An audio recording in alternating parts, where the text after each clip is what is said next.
My mom lied about getting shot and then blamed me for her lie. So here's the deal. My mom, 56, has spent her whole life manipulating me and yelling at me. She clearly has some mental health issues, but that doesn't excuse it, and she promised she'd get better. Everything started last Thursday. About an hour after leaving therapy, I got a text from her asking, "Did I ever tell you about the crazy guy from Florida with a gun who chased me down the highway? I'm 18, just started college, juggling money, classes, clubs, and meds all on my own." I thought she was joking. So I replied sarcastically, "Nope, but sounds believable." Then I left it at that because I had to get ready for work. At 12:50, for almost an hour before my shift, she texted again. "He shot at me and shattered my passenger window. I floored it, ran a red light, and kept driving.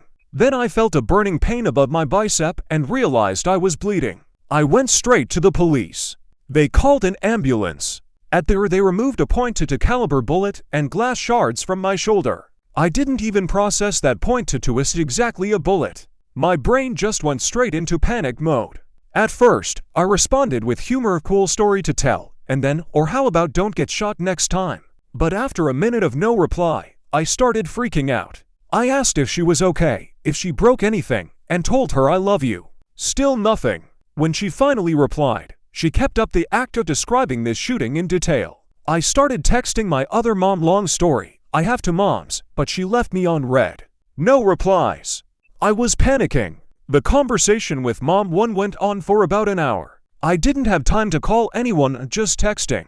3 minutes before my shift, I told my boss my mom had been shot. He told me to go home. I sat outside and cried on a bench. Then at 2:08 p.m., 8 minutes after my shift was supposed to start, she texted again. I exaggerated the story, "Son, I just couldn't believe you didn't care that a man with a gun chased me in a truck." I asked her why she let me miss work, why she made me have a breakdown. She said, "Was that after you called Raymond? I was on the phone with Christina. Read your text to me. Your reaction was bizarre. Honestly, I was joking because I couldn't believe you didn't ask more. Not my fault you skipped work. Why didn't you call me before calling Raymond if you were so worried?" I never called Raymond. I texted him. When we finished talking, I said I didn't know what to do. I needed the money and every shift I could get. I was furious and heartbroken. She broke my trust and then twisted it like I was the problem.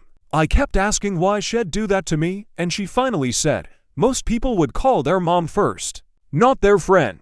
I replied, "Most moms wouldn't lie to their son about getting shot."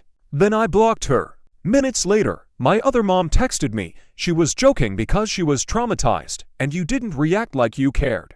It was dark humor, but she was really scared when the gun was pointed at her. You made it worse with your reaction.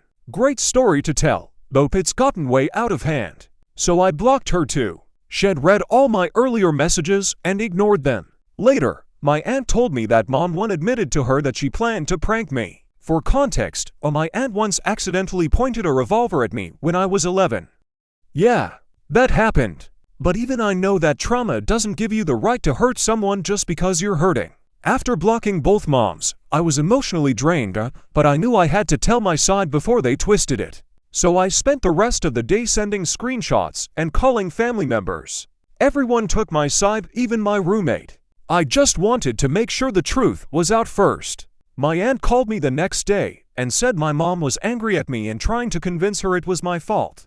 Thankfully, my aunt said, "It's not your fault. Right now, the only thing they still pay for is my phone plan, and I'm already working on transferring it in case they shut it off. I'm not trying to sound ungrateful, they did raise me, but this has gone too far. You don't do that to your kid." The next day I couldn't even go to work because I was so emotionally drained. 2 missed shifts, about $100 lost. It just hurts. They're my parents. They raised me. But honestly, I'm calmer and happier now that I've gone no contact. Hi, Imbabi, not my real name, but you get it. My boyfriend and I broke up not too long ago, maybe 3 weeks back. The reason is simple, but it hurts like hell. He fell for another girl. We'd known each other for a year. My best friend actually helped us meet. She found out he liked me but was too shy to talk. So she introduced us. At first, I wasn't interested. I didn't want to love anyone. But there was something about him, something I can't explain, like a spark. A click, you know? Fast forward a few months, we started dating. It was one of the happiest days of my life. He didn't ask, "Will you be my girlfriend?" He asked, "Can I be your boyfriend?" It sounds small, but it meant the world. For the first time, I felt truly loved for who I was, flaws and all. He saw me, the real me. He cared, he listened, he made me feel safe. I was glowing every day just thinking about him. He was my first in everything, first love, first real connection. The first person who made me believe I was worth loving. Even little things like holding hands or resting our heads on each other's shoulders meant everything. But after a while, things changed. He grew distant, quieter, spent less time with me. I tried not to overthink it, but the feeling that something was wrong kept eating me alive. Then one day in October, he said he needed time for himself. I understood, but walking away from me, that wasn't fair. He could have just talked to me. I cried so hard I couldn't breathe. I thought he'd never leave me, but he did. He came back after a while, distant as ever. I hesitated, but my love for him was too strong. I took him back. For months, I kept trying, even when he'd reply every 5 hours or ignore half my messages. I felt lonely in a relationship that was supposed to make me feel complete. Then one day, he said he wanted to fix things. I thought, finally, but it still hurt that it took him so long. We had ups and downs, good weeks, bad weeks, arguments, apologies, but I stayed because I loved him. 7 months. I was proud of us of him. Until he ended things again. His reason? That I was too much. That I spent too much time with him. That I didn't give him enough space. But that wasn't true. I never tried to control him. I just loved him deeply. Maybe too deeply. 2 weeks later, he came back again. And yes, I let him in again. You can judge me, but I didn't care. I loved him more than my pride. Everything was fine for a month, until July. I went to New York with my dad for 2 weeks, thinking it was just a normal trip. Then, out of nowhere, he texted me, "We need to talk." He told me he liked someone else, and that it had been going on for a month. A month of lies. I was shaking. I broke down in the guest room, crying and trembling so hard I could barely breathe. My heart felt ripped out of my chest. He didn't seem to care how much it destroyed me. He left, and I begged him not to. I cried, I called, I pleaded, but he still walked away. A few days later, he texted again, saying we needed to talk when I got back to Puerto Rico. When I returned, he said that the girl was gone, that he lost his phone, that now he wasn't talking to anyone. By then, I had already started healing. I found peace in Jesus Christ, and I was slowly getting better, even if some days were harder than others. But still, when he said that, my heart sank. He wanted to be friends. And even though it was foolish, I said yes, because I missed him so much. We talked for a few days, and then he stopped replying again. I didn't want to bother him, so I just let it go. So yeah, that's my tragic little love story. Sorry it's so long, but I had to let it out.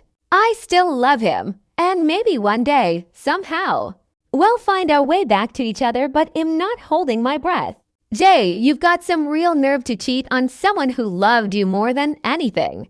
Love to everyone reading this, and may God bless you, P.S. Sorry if some parts don't make sense. I was crying while typing this. The door in my grandfather's attic. Hey everyone. I don't really know how to explain what's been happening to me, but I'll try. It all started a few months ago, the day my grandfather died. I've been to enough funerals to know the rhythm of black clothes, empty condolences, the heavy silence of inevitability. That day, I found out Grandpa left me his house and something else. A plain white envelope with 2 words written on it, read carefully. Inside was a note that changed everything. To my grandson, Nathan, if you're reading this, it means I've failed and am no longer here to see the man I hoped you'd become.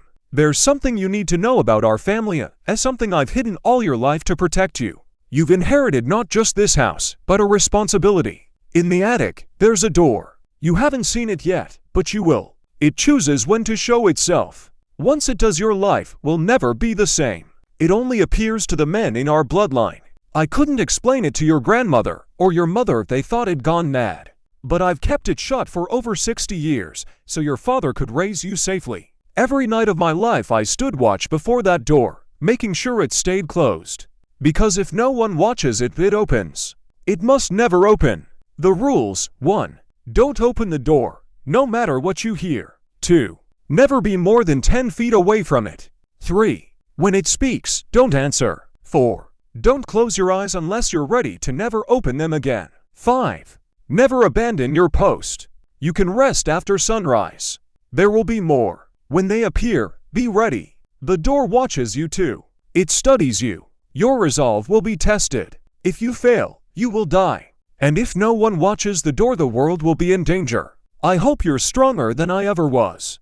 Grandpa Bill. I admired my grandpa more than anyone. He was the last real connection I had to my parents, who died in a fire when I was 17. After Grandma passed, he was the only family I had left. Losing him felt like losing the last piece of home. Still, I moved into the house.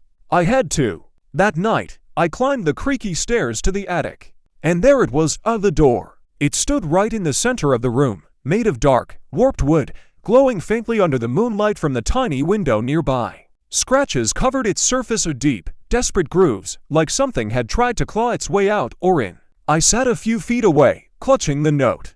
At first, nothing happened. Then the knocking started. It was slow, then harder, louder. The entire door trembled as something pounded from the other side. Then it stopped, and the air moved. It wasn't wind. It was slow, wet, and rhythmic. The door was breathing.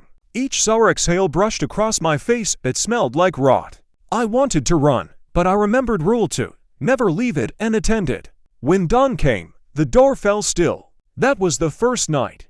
Days blurred together. Work, food, watching the door, surviving on caffeine. Colleagues joked I looked like I lived in a haunted house. They were right. After a week, the voice came. Don't be afraid. Soft, almost gentle, but it froze my spine. I remembered Rule 3, don't answer. So I didn't. Each night after, the door whispered more. Then one day, new writing appeared on the letter in fresh, frantic ink. 6. If she cries, ignore it. That night, around 1 a.m., I heard sobbing behind the door. Broken, animal-like weeping. It begged for help. I nearly whispered back, "Are you okay?" But the rule screamed in my head. So I stayed silent. The crying stopped. The floorboards darkened. The air shimmered. Whatever was behind that door was getting stronger. Days later, more words appeared. 7. She will show you things. Don't believe them. 8. She will tell you the future. It's all lies. That night, the voice was calm again. It told me my future, how I'd be promoted, find love, have 3 children, Eliza, Michael, Jonah. It described their faces, their dreams. It sounded so real, so beautiful. But I knew better. The door was offering me everything I ever wanted at a price. Then came the crying, the screaming, and then the faces as shapes pressing against the wood, the door cracking, forming lips that whispered my name. I saw my grandfather's face. My parents. They begged me to open it, to come home. And for a split second, I almost did. Until I saw it. A black, unblinking eye staring through the keyhole. I froze. The whispers stopped. After that night, the door began to glow faintly, as if something pressed its face right against the wood, breathing against the grain. Weeks passed. More rules appeared, scrawled in new handwriting. 9. She will bargain. Don't agree. 10. Don't trust the sounds. Shall do anything to make you leave your post. Then came the smell of smoke. Voices screamed downstairs, or my parents' voices. It smelled exactly like that night, the fire that killed them. I wanted to run, but I stayed. Hours passed before the voices faded. Then my phone rang. The name on the screen, Grandpa. I knew he was dead, but I answered anyway. His voice crackled through the speaker. You've done enough, my boy. Let me take your place. Go downstairs. Rest now. I hung up. The phone rang until sunrise. Later, another rule appeared. 11. One moment of distraction is all it needs. 12. Don't fall asleep in front of it. I tried to cheat. Used a mirror to keep watch while closing one eye. It worked until the reflection changed. In the mirror, the door was open. Something crawled out of gray, skin like paper, bones popping as it moved. It tilted its head, mimicking me. I turned, but the real door was still shut. When I looked back, 5 wet fingerprints smeared down the mirror's surface. After that, I stopped blinking. Then came Rule 13, carved into the floor itself. 13. Eventually, you will fail. Hold on as long as you can. That one broke me. Because it wasn't a warning, it was a countdown. The door has been moving. Every night, it inches closer. I marked the floor with tape at 10 feet, then 8, then 6. Now it's only a few feet away. I feel its breath on my face. Last night, I saw a hand push out from underneath the wood. And this morning, new words were carved into the floorboards. 14. No matter how close it gets, I don't touch it. I think Grandpa bought us 60 years. Now it's my turn. I just don't know how much longer I can last. I haven't slept in days. The door whispers in my voice now. It says things I'm too afraid to repeat. Then I saw the final rule burned into the wood beneath me. 15. When your eyes close for the last time, the door will open from the inside. And below it, scratched so deep it splintered the floorboards. 16. You will forget which side of the door you're on. If Grandpa can see me now, I hope he knows I tried. The latch just turned. She was 5 months pregnant when she found out he had betrayed her, and she still walked away. I want to share a story about someone I know. Let's call her Stacy, and the man she thought she had spent her whole life with, James. Stacy met James at a peaceful point in her life. He wasn't perfect, but with him, she felt safe, loved, and wanted. When she got pregnant, it wasn't planned, but they both agreed to go through it together. He made promises, big ones. Things like, we'll raise this baby together and it'll never leave you. Stacy believed every word, because why wouldn't she? This was a man she trusted with her whole heart. But one day, when she was 5 months pregnant, Stacy learned a truth that ripped her apart from the inside out. James had someone else. Not just flirting. Not just talking. A full-blown emotional affair. Love messages, phone calls, posts about how much he loved the other woman, even while telling Stacy she was his number one. He begged Stacy on the phone, then just hours later texted the other woman like she was the one who mattered. Imagine carrying a child while your partner secretly builds a fantasy life with someone else. Stacy wasn't just hurt, she was humiliated. She exposed the affair. Not out of pettiness, but because that kind of deep betrayal burns. She tagged his family. She wanted the truth to be seen. And then, silence. No contact. No calls. No texts after that. It wasn't easy. Every night felt heavy. She was pregnant, exhausted, emotional, and still grieving the man she thought James was. But here's what breaks my heart and inspires me at the same time. Stacy stayed strong. She focused on her baby. She learned to stop checking his social media. She journaled. She talked to her unborn child. She took care of herself, even when it hurt like hell. James still lingers in the background, sometimes pretending to care, sometimes disappearing completely. But Stacy isn't that broken girl waiting anymore. She's rebuilding herself. She's realized that betrayal says more about the betrayer than the betrayed. One day she told me, I may be heartbroken, but I refuse to raise my child as the woman who begged the man who broke me. That line stuck with me. Some love stories end badly, but some women rise from the ashes stronger than ever. Stacy is one of them. She didn't choose the betrayal, but every day she chooses herself. And honestly, that's the most beautiful revenge of all.